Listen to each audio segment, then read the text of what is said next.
दोस्तों, आज हम स्टैटिक एंड काइनेमेटिक इनडिटरमिनेंसी के एग्जाम्पल्स देखेंगे। उसके लिए हम एक कैंटिलीवर बीम लेते हैं। कैंटिलीवर बीम वही होता है जो एक साइड फिक्स होता है, दूसरे साइड फ्री होता है। अभी स्टैटिक इनडिटरमिनेंसी ऑफ कैंटिलीवर स्ट्रक्चर कैसे होगा, पहले देखते हैं। स्टैटिक इनडिटरमिनेंसी का फॉर्मूला देखते हैं। उसका फॉर्मूला है number of unknown reaction minus equilibrium equation. अभी कैंटिलीवर बीम में एक साइड फिक्स है, दूसरे साइड फ्री है, यानी फिक्स साइड पे नंबर ऑफ अननोन रिएक्शन 3 हो गई और हमारे पास अवेलेबल इक्विलिब्रियम इक्वेशन भी 3 ही है, यानी 3 - 3 = 0। यानी कैंटिलीवर बीम का डिग्री ऑफ स्टैटिक इनडिटरमिनेंसी 0 है। मतलब कैंटिलीवर सेक्शन ये स्टैटिकली डिटर्मिनेंट सेक्शन है, इनडिटरमिनेंट नहीं।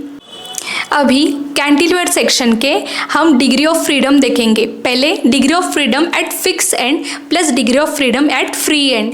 अभी फिक्स एंड है, ये कहीं मूव हो सकता है क्या? नहीं, तो वहाँ पे डिग्री ऑफ फ्रीडम 0 रहेगा। और वही उसी साइड पे दूसरी साइड पे फ्री एंड है, यानी यहाँ पे डिग्री ऑफ फ्रीडम 3 होगा। वो हॉरिजेंटली भी मूव हो सकता है, वर्टिकली भी मूव हो सकता है और उसमें मोमेंट भी आ सकता है, यानी 0 + 3 = 3। यानी degree of kinematic indeterminacy of cantilever section 3 है। अभी degree of freedom in 2D and 3D structure देखते हैं। 2D फ्रेम स्ट्रक्चर के लिए डिग्री ऑफ फ्रीडम देखेंगे। उसका फॉर्मूला है 3J - R, where J is the number of joint and R is the number of reactions। अभी 2D frame structure के लिए फॉर्मूला है 2J - R। अभी देखते हैं 3D स्ट्रक्चर। अभी 3D स्ट्रक्चर कौन सा होता है? जो सरफेस एरिया वगैरह होता है वो 3D स्ट्रक्चर में आता है। फ्रेम स्ट्रक्चर में कौन सा आता है? बीम आता है। और पिन स्ट्रक्चर कौन सा रहेगा? ट्रसेस वगैरह जो है वो पिन स्ट्रक्चर में आएंगे। ठीक है, तो अभी देखते हैं 3D स्ट्रक्चर के लिए डिग्री ऑफ फ्रीडम का फॉर्मूला वो है 6J - R। और अगर 3D पिन स्ट्रक्चर मतलब कि ट्रस होगा तो उसका फॉर्मूला रहेगा 3J - R। अभी एक फ्रेम देखते हैं, उसको हमको सॉल्व करना है। ये ऐसी फ्रेम है जो 2 साइड से फिक्स है और उसको नंबर ऑफ जॉइंट है 1 2 3 4 जॉइंट इस फ्रेम में है। तो अभी इसका हम डिग्री ऑफ फ्रीडम कैलकुलेट करेंगे। फॉर्मूला क्या है?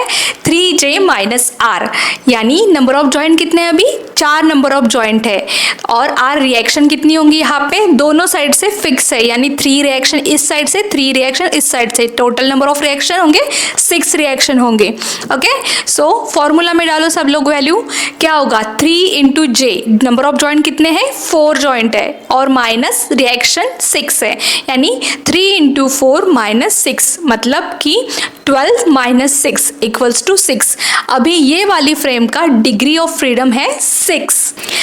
अभी और इतना खर्चा हो ही गया है तो दूसरा एग्जाम्पल भी देख लेते हैं। वो ये है कि सपोज ऐसी वाली फ्रेम रही जिसमें नंबर ऑफ जॉइंट 6 जॉइंट है। ओके, तो फॉर्मूला में डालो सब वैल्यू। 3 × 6 क्या हो गए? Number of joint. और रिएक्शन कितनी होंगी? दोनों साइड से फिक्स है, मतलब रिएक्शन होंगी 6।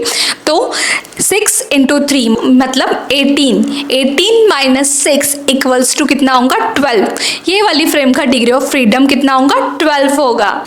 और भी ऐसे इंटरेस्टिंग टॉस की वीडियो देखने के लिए फॉलो मी फॉर मोर।